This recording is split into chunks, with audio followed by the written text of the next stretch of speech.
Alright, fellas, it's time to take a look at the second episode of the day, which is Shadow. Joyce gets a casket in the hospital while Buffy and Dawn wait for news. At the magic box, Joss and Tara admire the new phone book advertisement for the magic shop, while Anya is disappointed that she's not personally mentioned. Xander complains about Riley destroying the vampire crypt alone, and the Terror Gang continues their search for information regarding the beast. Joss agrees that it was reckless on Riley's part, while Anya expresses relief that the task was already completed, because she hadn't really wanted to start her day off with a slaughter. At some luxurious headquarters, a demon named Drake offers a spell to the beast, referring to her as Glorificus, although she prefers Glory. Drake grovels before her as she tries on elegant shoes. Drake promises that this spell will allow Glory to find the key. She just needs some supplies, and she finds the advertisement for the magic box in the new phone book. Riley finds the door to Buffy's house open, a blanket on the steps, and Spike in Buffy's room, sniffing her clothes. Spike declares that Buffy wouldn't care that he was in her room, and that the clothes sniffing was just normal predator activity. Spike taunts Riley with his knowledge about Buffy's mother going to the hospital, which Buffy had failed to mention to Riley. It was the time he and Buffy had spent together the previous evening, eating, drinking, and talking. Spike assumes Riley cannot keep Buffy satisfied, and Riley tells him to stay with Buffy and throws him out in the sunlight with his blanket. Riley shows up at the hospital to comfort Buffy, who seems relieved to see him. She directs him to sit with Dawn in the waiting room while she talks to their mother. Joyce confesses to Buffy that the doctors have found a shadow in her CAT scan, and they need to do an initial operation to evaluate her condition and discover whether surgery is an option. At the magic box, the Scoobies continue to search for information that might indicate the origins, purpose, or weakness of their new enemy.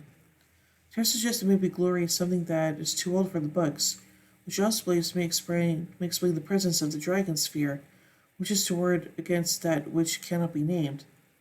They discuss the probability that she may predate language itself when Glory herself shows up there and buys several items for a spell. The gang is oblivious to her identity, and she leaves the store without incident. At the hospital, Dr. Isaacs tells Buffy her mother has a brain tumor and presents her with her mother's options. Bob, an intern, gets the doctor away from Buffy, giving her a break from the doctor's incessant questions. At the magic box, Anya goes through the receipts and finds the items that Giles sold to Glory earlier and panics, saying that the items should not have been sold together due to them being ingredients for a Sobakian transmorgification spell. Giles points out the spell has been lost for centuries and starts to mention that the young woman who sold them to would need to have enormous power if she's to even attempt the spell in question. And finally draws on the gang, save Xander, that the woman they sold the items to was their new enemy. Riley takes Dawn to the park, where he tries to comfort her about her mother. Dawn tries to make Riley feel good by comparing him to Buffy's former boyfriend Angel, but intention makes her feel worse. She writes that she thinks Riley is good for Buffy because Buffy was always in tears over her tumultuous relationship with Angel, but she never gets that worked up over him. At the magic box, Buffy talks to the gang about the possibility of helping her mother through the use of magics. However, while Will expresses willingness to help if she can, Tara and Giles both insist that the magic and the medical are not meant to mix, and attempts they made to help Joyce will likely only make things worse. They encourage her to put her faith in the doctors. Anya then reveals that Giles sold to Glory the ingredients she needs to make a monster.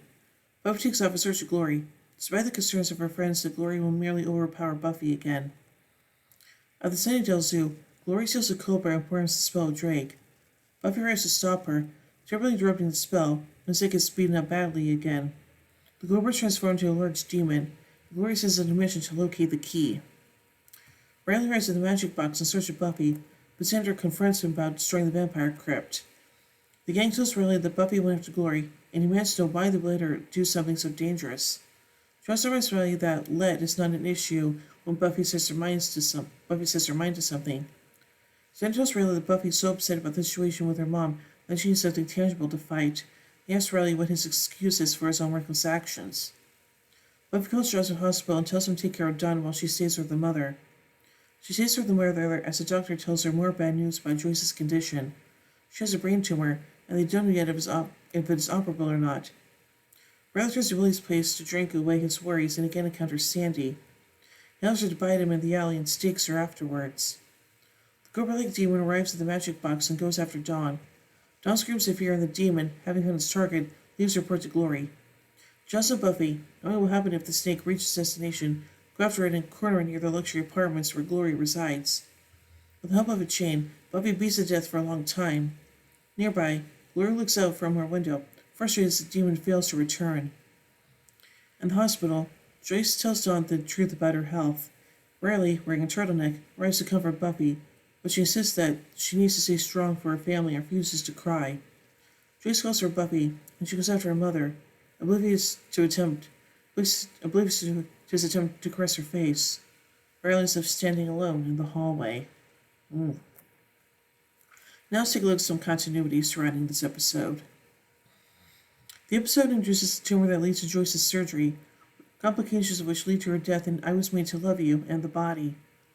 Riley's addiction to having vampires feed on him will ultimately lead up to break with Buffy and into the woods. This episode marks the death of Sandy, a vampire started by Vampiro in Doppelgangland. This episode cements Tara's usefulness to the Scooby Gang. After all, no real contribution to any of Theorem's and plans, she describes herself along with Dawn as a non-Scooby. In Real Me, she makes a breakthrough by suggesting that research is useless because the demon one predates the written word. Onyx Fear of Bunnies is referred again when Xander mentions that he would like to come across a cult that worships bunnies. She first mentioned it in Fear itself.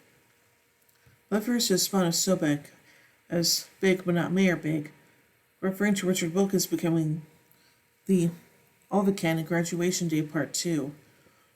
Xander mentions he, Willow, and Anya went to meet Riley at the cemetery to confront the vampire nest, as per their plan the night before in Fool for Love, and discover that Riley has already blown up the tomb.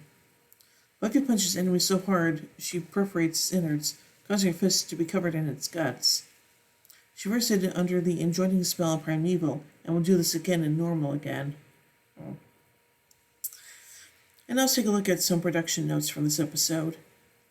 When asked his opinion on the computer-generated demon used in this episode, Writer David Fury says he was originally envisioning it as something amorphous, bug-like, something non-human-looking. It was Marty Knox who came up with the idea of using reptile. From that idea, Knox proposed that Buffy find it hiding in a reptile house. The scene when Buffy catches up with the Sobek demon and uses its chain to strangle it is apparently reference to Star Wars Episode 6 Return of the Jedi, which Princess Leia uses a chain to strangle Jabba the Hutt. Although Buffy doesn't fully defeat the snake until pummeling it on the ground, Buffy's position relative to the demon during the strangulation, similarly to the look of its flesh, and view cuts showing the twitching tail, very closely mirror the scene in the film. And now let's take a look at some pop culture references. Xander refers to Riley as the fictional superhero Captain America. In the Magic Shop, Xander references the song Bibbidi Bobbidi Boo, sung by the magical fairy godmother in Cinderella. The patron of the Magic Shop asks for a recording of Aleister Crowley, a famous English occultist. In Glory's room, they can be seen boxes of Aldo's shoes. And now let's take a look at some goofs. A CAT scan is a form of medical imaging that actually takes a very short amount of time, as with a scan of the head, and is often done as an outpatient procedure. Such a scan is not itself a reason for an overnight stay at hospital, as the previous dialogue suggests it is. This is moot, however, as the scan we see Joyce undergoing cold open is an open MRI machine, possibly for an MRI of the brain, not a CAT scan machine. While either would be appropriate to suss out the causes of the symptoms Joyce suffered, the dialogue doesn't mention the machinery seen in the episode. While Joyce and Dawn both reference a CAT scan, the doctor later asks Buffy if Joyce's insurance requires them to send them the MRI results directly, indicating that Joyce is in fact undergoing an MRI scan when we see her going into an MRI machine. It's possible that Joyce conflated the terms and Dawn repeated the mistaken identification of the scan being done being a CAT scan. Alternatively, Joyce may have had a CAT scan first, and for whatever reason MRI was ordered, which may also explain the extended time required at the hospital. When Buffy fights Glory at the zoo, and later when she returns to the magic box, she's wearing heeled boots, but in between, at the hospital, she's wearing jogging shoes. When the snake finds Dawn, we see it moving in front of her while Dawn, filmed from behind, is in freeze frame. When Buffy takes off after the big snake, she chases it east on Main Street from the magic box. When Charles picks her up in his car, she is sailing west of the magic box, running west on Main Street. They turn south at the end of the street, and the view cuts to them again heading west west of Main Street from the Magic Box, past the spot which I picked Buffy up a moments ago. Silver, I really do like this episode, and yeah, things are definitely not looking well for Buffy and Riley's relationship, and also things aren't going well with Joyce either. So yeah. So overall, I give Shadow 4 vampire steaks out of 5. But in 10 minutes, we take the final episode of the day, Listening to Fear. So, until then, here endeth the lesson.